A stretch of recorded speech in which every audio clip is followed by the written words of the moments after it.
അവർക്ക് ഈ ഇലക്ഷൻ രംഗമൊക്കെ ഒന്ന് നന്നായി പഠിച്ചൂടെ? കാരണം എന്താ വെച്ചാൽ ഈ വേങ്ങരയിൽ മത്സരം എന്നൊക്കെ പറഞ്ഞു കഴിയുമ്പോൾ മനുഷ്യൻ വിശ്വസിക്കൊന്നും നോക്കുന്നത് നല്ലതാണ്. പ്രതിപക്ഷ ഉപനേതാവ് മലപ്പുറത്തെ UDF സ്ഥാനാർത്ഥി PK കുഞ്ഞാലിക്കുട്ടിയും സജീവമായിട്ടുള്ള തെരഞ്ഞെടുപ്പ് പ്രചാരണത്തിലാണ്. മലപ്പുറം നഗരത്തിൽ തന്നെയാണുള്ളത്. എന്താണ് UDFന് അനുകൂലമായിട്ടുള്ള സാഹചര്യം എന്ന് തന്നെയാണ് അവസാന ഘട്ടത്തിൽ വിലയിരുത്തുന്നത്? UDFന് അനുകൂലമായ സാഹചര്യം മാത്രമേ ഇവിടെ ഉള്ളൂ. ഇവിടെ വാസ്തവത്തിൽ മറ്റൊന്നുമില്ല.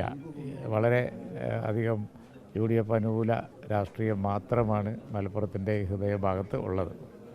ആദ്യഘട്ടം മുതൽ UDF ഉയർത്തുന്ന BJPയുമായി ബന്ധപ്പെട്ട LDFൻ്റെ ഡീല് അത് അവസാന ഘട്ടത്തിലും ചർച്ച ചെയ്യപ്പെടുന്നുണ്ട്. തെരഞ്ഞെടുപ്പിൽ ഉൾപ്പെടെ പ്രതിഫലിക്കുമെന്ന് തന്നെയാണോ വിലയിരുത്തുന്നത്? പ്രതിഫലിക്കുമല്ലോ, പ്രതിഫലിച്ച് കഴിഞ്ഞു. കാരണം ആളുകളത് മനസ്സിലാക്കി. അതാണ് ഏറ്റവും ബെസ്റ്റ് ഉദാഹരണം ഞാൻ പറഞ്ഞത്. പാലക്കാട് പാലക്കാട്ട് അവർ നല്ല മത്സരം കാഴ്ചവെക്കുമെന്ന് BJP കരുതി കൊടുത്തിപ്പോൾ ഒരു രക്ഷയില്ല. 10,000 കണക്കിന് വോട്ടിന് പിഷാരടി ജയിക്കും എന്ന് ഉറപ്പായി.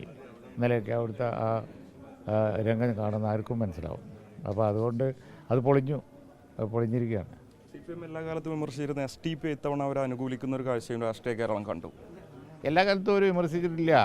അവർ ഇപ്പോൾ ഈ മൈനോറിറ്റി കമ്മ്യൂണലിസത്തെ അവസരം കിട്ടുമ്പോഴൊക്കെ പ്രോത്സാഹിപ്പിച്ചിട്ടുണ്ട്. അവർ പിന്നെ അതിന് കൊടി പിടിച്ച് കൊടുത്തിട്ടുണ്ട്.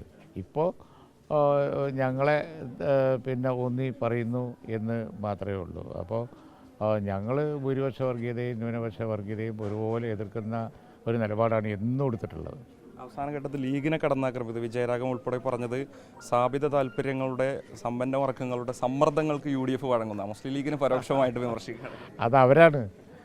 ഇപ്പോൾ അവരെക്കുറിച്ച് അവരെ പാർട്ടിയിൽ ഉയർന്ന് കേൾക്കുന്ന, അവരെ പാർട്ടിയിൽ കിടന്ന് വിങ്ങുന്ന ഒരു ആരോപണം അത് ഒരു സ്വയം വിമർശനം ആയിട്ട് കണ്ടാൽ മതി. ഏറ്റവും ഒടുവിൽ മലപ്പുറത്ത് 16 നേടും തന്നെയാണ്. 16 തവണ പിന്നെ ഒരു സംശയമാക്കാൻ അവരെന്നെ പറയാൻ തുടങ്ങി എല്ലാവരും. ഈ വേങ്ങരയും തിരൂരും തവനൂരും ഉൾപ്പെടെ കടുത്ത മത്സരം ഉണ്ടെന്ന് LDFൻ്റെ കേന്ദ്രങ്ങളൊക്കെ തന്നെ പറയുന്നുണ്ട്. അവർക്ക് ഈ ഇലക്ഷൻ രംഗമൊക്കെ ഒന്ന് നന്നായി പഠിച്ചൂടെ? കാരണം എന്താ വെച്ചാൽ ഈ വേങ്ങരയിൽ മത്സരം എന്നൊക്കെ പറഞ്ഞു കഴിയുമ്പോൾ മനുഷ്യൻ വിശ്വസിക്കൊന്നും നോക്കുന്നത് നല്ലതാണ്. തീർച്ചയായും അതുതന്നെയാണ് UDFന് അനുകൂലമായിട്ടുള്ള സാഹചര്യം. വലിയ ഭൂരിപക്ഷത്തിൽ UDF കേരളത്തിൽ അധികാരത്തിൽ വരും എന്നുള്ളതാണ് PK കുഞ്ഞാലിക്കുട്ടി റിപ്പോർട്ടർ TVയോട് പ്രതികരിക്കുന്നത്. വീഡിയോ ജേർണലിസ്റ്റ് ഉണ്ണി തുബൂരിനൊപ്പം reporter Mubashir P. Akbar in Reporter Malappuram.